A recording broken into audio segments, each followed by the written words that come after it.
বুধবার দুপুরে ইসলামপুর সংলগ্ন ফাটিপুকুর শ্মশান ঘাটে ঘটল এক অদ্ভুত ঘটনা। প্রায় 15 থেকে 16 বছর আগে নিখোঁজ রাম অযোধ্যা সিং এর প্রতীকী সৎকার করতে তার ছেলে সঞ্জয় সিং কুশপুত্তলিকা নিয়ে আসেন শ্মশান ঘাটে।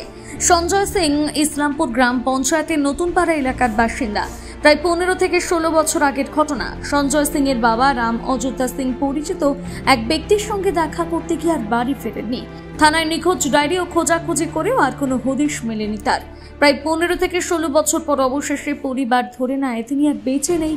এরপর হিন্দু রীতি অনুযায়ী প্রকৃত দেহ না পেয়ে কুশপুত্তলিকা দাহ করেন।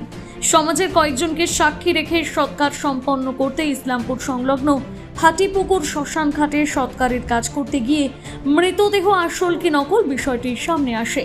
তবে বিতর্ক শুরু হয় সঞ্জয় সিং শ্মশান কমিটির কাছে নথি চাইলে। কমিটি জানায় এটি আসল দেহ নয় এবং অনুমতি ছাড়া দাহ করা হয়েছে, তাই কোনো সার্টিফিকেট দেওয়া যাবে না। এ নিয়ে স্থানীয়দের মধ্যে মিশ্র প্রতিক্রিয়া তৈরি হয়েছে। কেউ বলছেন এটি ধর্মীয় রীতি, আবার কেউ আইনি জটিলতার আশঙ্কা করছেন। পরিবারের দাবি তারা শুধু ধর্মীয় নিয়ম মেনেই বাবার আত্মার শান্তির জন্য এই কাজ করেছেন। এই বিষয়ে সঞ্জয় সিং বলেন, বাবার মানে জ্বালানোর জন্য গেছিল। আপনার বাবাকে? হ্যাঁ। আচ্ছা, কিভাবে গেলেন, কি হয়েছিল? বাবা উনি আমার হারাই গেছে। আচ্ছা, আজকে 15-16 বছর আগে। হারানোর পরে আমি থানায় ডায়েরি দিয়েছিলাম, কোনো খোঁজ খবর পাই নাই। না পাওয়ার কারণে আজকে অনেকদিন হয়ে গেল। ওই জন্য আমি উনার মানে একটা পুতলা বানায় ওনাকে গেছিলাম কাজ করতে। জ্বালাতে গেছিলেন, সৎকার করতে গেছিলেন? হ্যাঁ, সৎকার করতেছিলাম। কত বছর হলো আপনার বাবা? ওই 15-16 বছর হয়ে গেল। কি নাম আপনার বাবার? রাম অযোধ্যা সিং।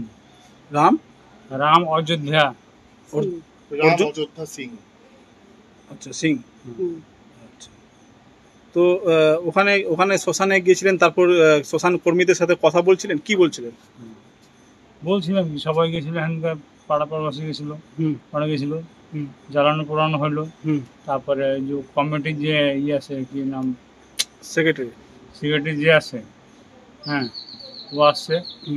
আসার পরে বললো ঠিক আছে, ওখানে যেটা দিতে হয় ওটা দেওয়ার কথা বললো। আমি ঠিক আছে, দেওয়া যাবে। 2100 টাকা।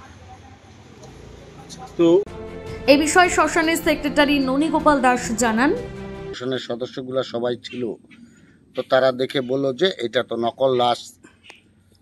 তো নকল লাশ ওরা জ্বালাইছে, জ্বালায়ে যাই হোক ওদের যেই কর্ম করার সেই কর্ম করে গেছে। আমাকে বলছে কাগজ দেওয়ার জন্য। আমি বলছি তো না, 24 ঘন্টা না গেলে বিস্তারিত না জানে আমি কিন্তু কাগজ দিব না। এই কাগজটা কোন কাগজ?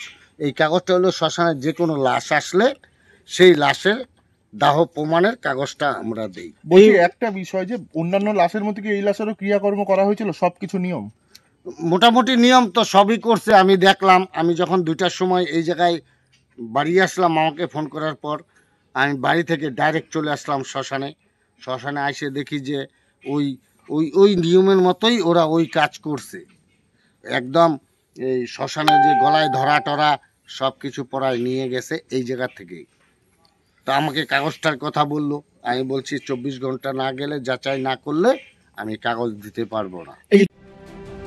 উত্তর দিনাজপুর থেকে অনুপ জয়সওয়ালের প্রতিবেদন, নিউজ টুডে।